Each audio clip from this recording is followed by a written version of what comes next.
Tuhan menampakkan diri di Gunung Sinai. Pada bulan ketiga setelah orang Israel keluar dari tanah Mesir, mereka tiba di padang gurun Sinai pada hari itu juga.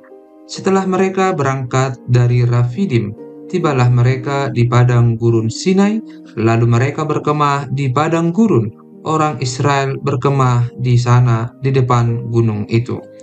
Lalu naiklah Musa menghadap Allah, dan Tuhan berseru dari gunung itu kepadanya, "Beginilah kau katakan kepada keturunan Yakub, dan kau beritakan kepada orang Israel, kamu sendiri telah melihat apa yang kulakukan kepada orang Mesir, dan bagaimana aku telah mendukung kamu di atas sayap Raja Wali, dan membawa kamu kepadaku. Jadi sekarang, jika kamu sungguh-sungguh mendengarkan firman-Ku dan berpegang pada perjanjian-Ku, maka kamu akan menjadi harta kesayangan-Ku sendiri dari antara segala bangsa, sebab akulah yang empunya seluruh bumi.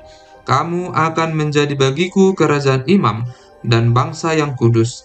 Inilah semuanya firman yang harus kau katakan kepada orang Israel." Lalu datanglah Musa dan memanggil para tua-tua bangsa itu dan membawa ke depan mereka segala firman yang diperintahkan Tuhan kepadanya. Seluruh bangsa itu menjawab bersama-sama, "Segala yang difirmankan Tuhan akan kami lakukan." Lalu Musa pun menyampaikan jawab bangsa itu kepada Tuhan. Berfirmanlah Tuhan kepada Musa, "Sesungguhnya aku akan datang kepadamu dalam awan yang tebal, dengan maksud supaya dapat didengar oleh bangsa itu apabila aku berbicara dengan engkau, dan juga supaya mereka senantiasa percaya kepadamu." Lalu Musa memberitahukan perkataan bangsa itu kepada Tuhan. Berfirmanlah Tuhan kepada Musa, "Pergilah kepada bangsa itu, suruhlah mereka menguduskan diri pada hari ini dan besok, dan mereka harus mencuci pakaiannya.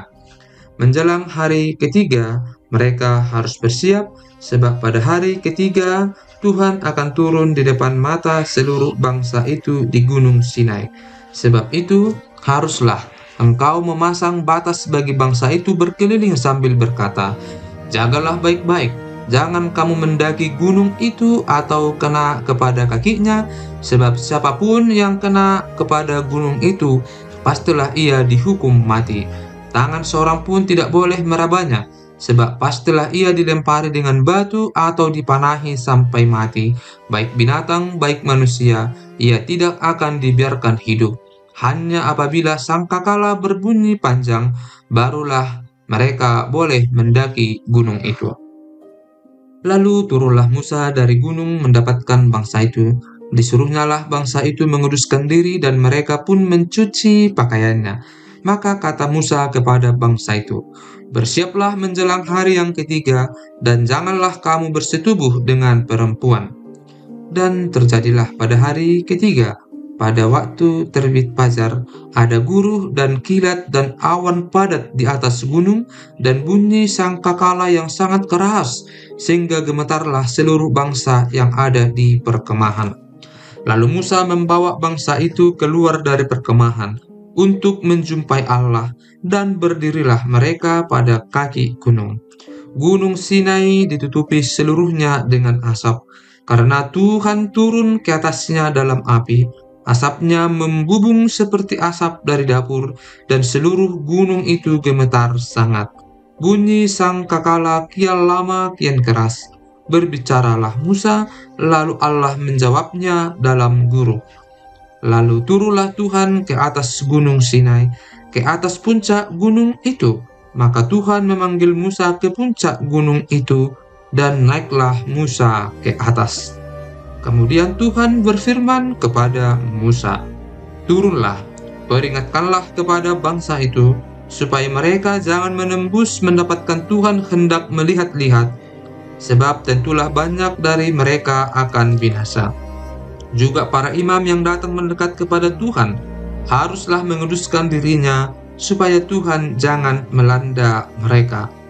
Lalu berkatalah Musa kepada Tuhan, "Tidak akan mungkin bangsa itu mendaki gunung Sinai ini, sebab engkau sendiri telah memperingatkan kepada kami, demikian, pasanglah batas sekeliling gunung itu dan nyatakanlah itu kudus. Lalu Tuhan berfirman kepadanya, "Pergilah, turunlah, kemudian naiklah pula, engkau beserta Harun, tetapi para imam dan rakyat tidak boleh menembus untuk mendaki menghadap Tuhan, supaya mereka jangan dilandanya." Lalu turunlah Musa mendapatkan bangsa itu dan menyatakan hal itu kepada mereka. Kesepuluh firman. Lalu Allah mengucapkan segala firman ini. "Akulah Tuhan Allahmu yang membawa engkau keluar dari tanah Mesir, dari tempat perbudakan. Jangan ada padamu Allah lain di hadapanku.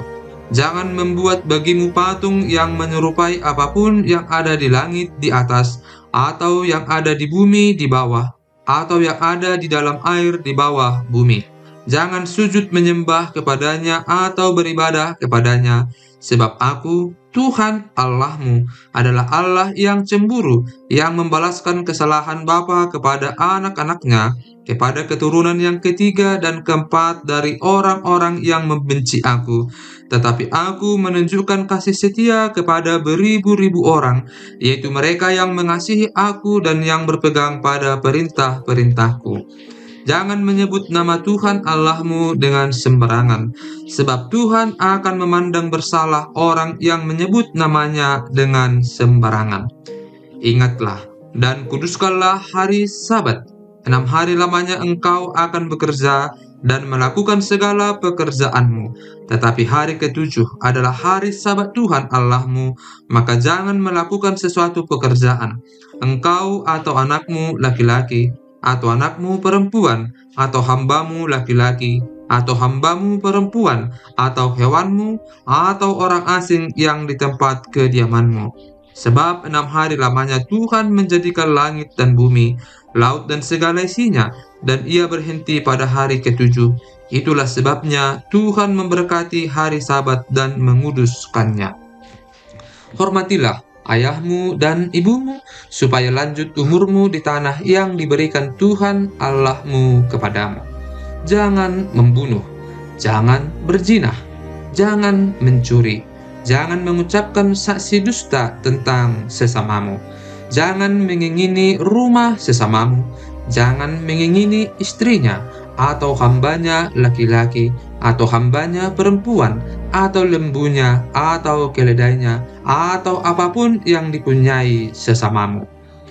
Orang Israel takut menghadapi kedatangan Tuhan. Seluruh bangsa itu menyaksikan guruh mengguntur, kilat sabung menyabung, sangkakala berbunyi, dan gunung berasap. Maka bangsa itu takut dan gemetar, dan mereka berdiri jauh-jauh.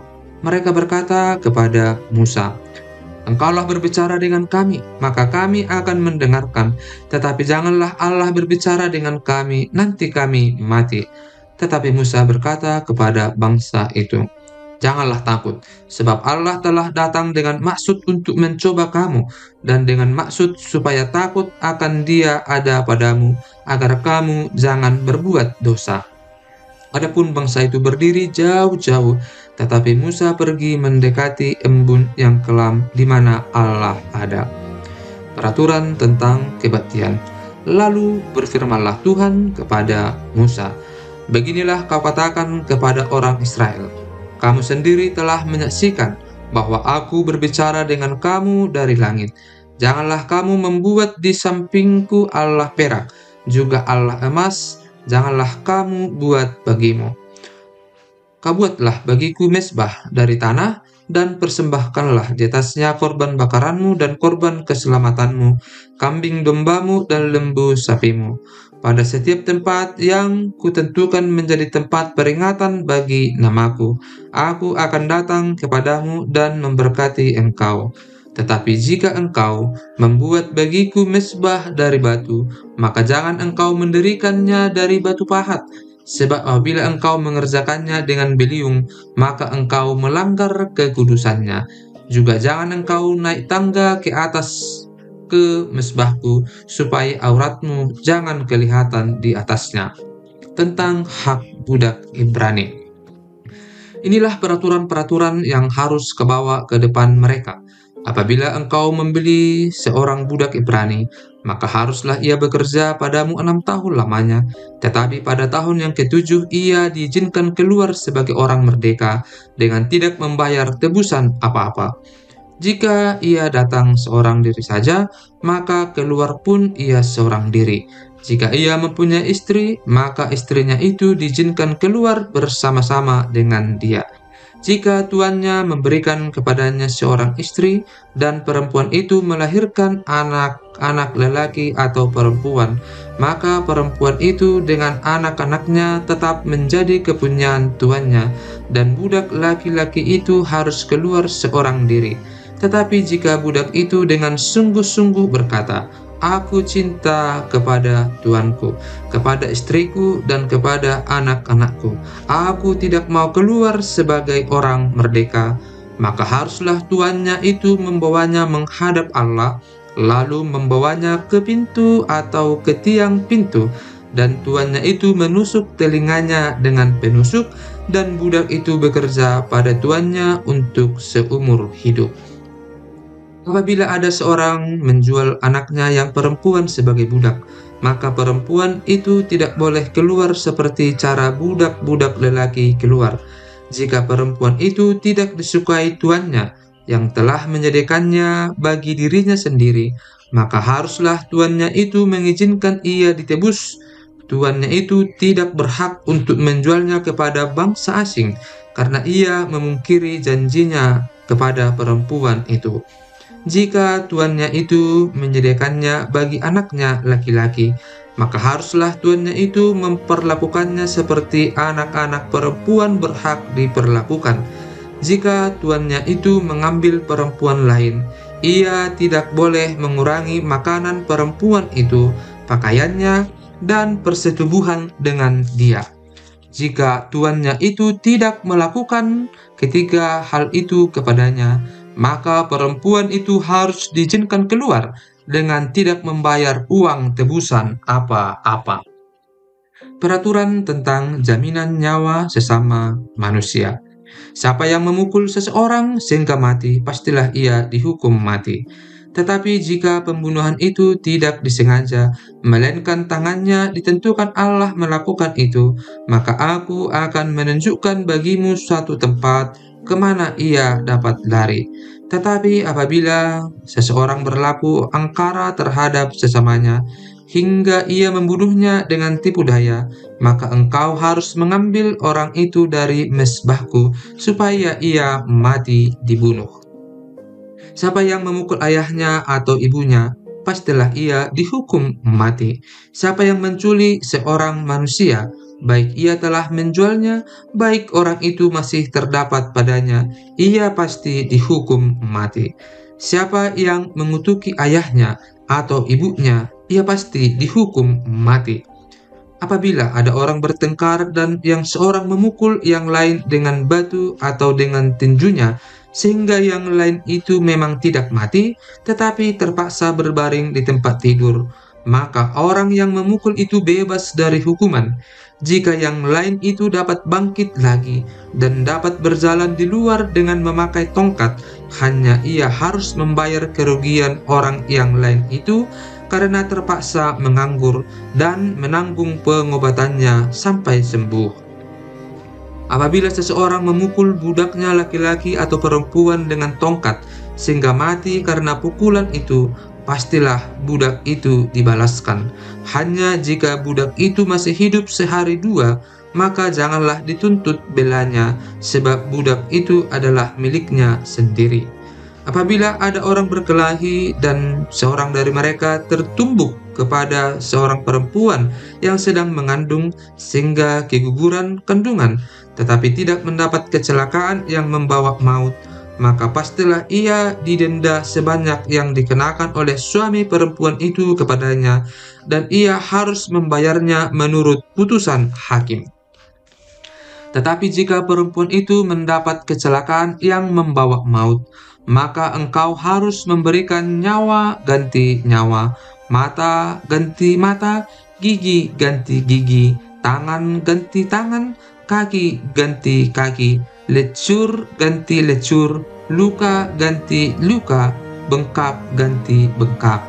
Apabila seseorang memukul mata budaknya laki-laki atau mata budaknya perempuan dan merusakkannya, maka ia harus melepaskan budak itu sebagai orang merdeka pengganti kerusakan matanya itu. Dan jika ia menumbuk sampai tanggal gigi budaknya laki-laki atau gigi budaknya perempuan, maka ia harus melepaskan budak itu sebagai orang merdeka pengganti kehilangan giginya itu. Apabila seekor lembu menanduk seorang laki-laki atau perempuan sehingga mati, maka pastilah lembu itu dilempari mati dengan batu dan dagingnya tidak boleh dimakan. Tetapi pemilik lembu itu bebas dari hukuman. Tetapi jika lembu itu sejak dahulu telah sering menanduk dan pemiliknya telah diperingatkan, tetapi tidak mau menjaganya, kemudian lembu itu menanduk mati seorang laki-laki atau perempuan, maka lembu itu harus dilempari mati dengan batu, tetapi pemiliknya pun harus dihukum mati. Jika dibebankan kepadanya uang pendamaian, maka haruslah dibayarnya segala yang dibebankan kepadanya itu sebagai tebusan nyawanya. Kalau ditanduknya seorang anak laki-laki atau perempuan, maka pemiliknya harus diperlakukan menurut peraturan itu juga. Tetapi jika lembu itu menanduk seorang budak laki-laki atau perempuan, maka pemiliknya harus membayar 30 sikal perak kepada tuan budak itu, dan lembu itu harus dilempari mati dengan batu. Apabila seseorang membuka sumur, atau apabila seseorang menggali sumur dengan tidak menutupnya, dan seekor lembu atau keledai jatuh ke dalamnya, maka pemilik sumur itu harus membayar ganti kerugian. Ia harus mengganti harga binatang itu dengan uang kepada pemiliknya, tetapi binatang yang mati itu menjadi kepunyaannya. Apabila lembu seseorang menanduk lembu orang lain sehingga mati, maka lembu yang hidup itu harus dijual, uangnya dibagi, dan binatang yang mati itu pun harus dibagi juga. Tetapi jikalau lembu itu terkenal telah sering menanduk sejak dahulu, dan walaupun demikian pemiliknya tidak mau menjaganya, maka ia harus membayar ganti kerugian sepenuhnya, lembu ganti lembu, tetapi binatang yang mati itu menjadi kepunyaannya.